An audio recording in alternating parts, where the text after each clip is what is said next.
আপুনি এবাৰ ভাবি চাওক আপোনালোকে যে ইণ্টাৰনেট ইউজ কৰে ফেচবুক গুগল ইনষ্টাগ্ৰাম ইউটিউব অন্যান্য কিবা কিবি তো আপুনি ভাবিছে নেকি আপুনি যে ইণ্টাৰনেটৰ বিষয়ে সকলো জানে আপুনি এজন ইণ্টাৰনেটৰ ৰজা তেন্তে আপুনি শুনক আপুনি যি ইণ্টাৰনেট ইউজ কৰে সেইটো মাত্ৰ 10%হে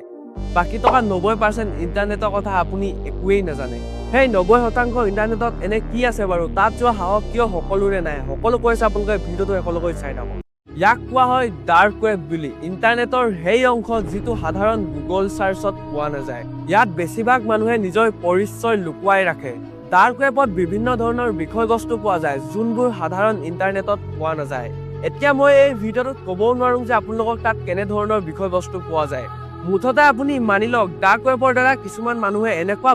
ভয়ংকৰ কাণ্ড কৰে হয়তো যদি মই আপোনালোকক এই ভয়ংকৰ কাণ্ড কথা কওঁ মোৰ এই ভিডিঅ'টো ইউটিউবে ডিলিট কৰি দিব পাৰে আপোনালোকে ভাবিছে চাগে এইটো এটা সাধাৰণ কথা আপোনালোকে জানি লওক যে আপোনালোকে যদি কেনেবাকে হলেও ডাৰ্ক ৱেবত লগইন কৰে তেন্তে আপোনালোকৰ ঘৰত 5 মিনিটৰ ভিতৰত পুলিচ আহি উপস্থিত হ'বহি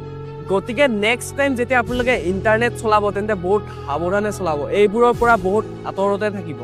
আৰু যদি কোনোবা আননোন মেছেজে কিবা লিংক দিয়ে তেন্তে সেই লিংকটোত কেতিয়াও ক্লিক নকৰিব আৰু কোনোবা আননোন নম্বৰে যদি কেনেবাকৈ ফোন কৰি OTP খোজে তেন্তে OTP দিয়া ভুল কেতিয়াও নকৰিব আপোনালোকে যিমান পাৰে ইণ্টাৰনেটৰ পৰা সাৱধানে থাকিব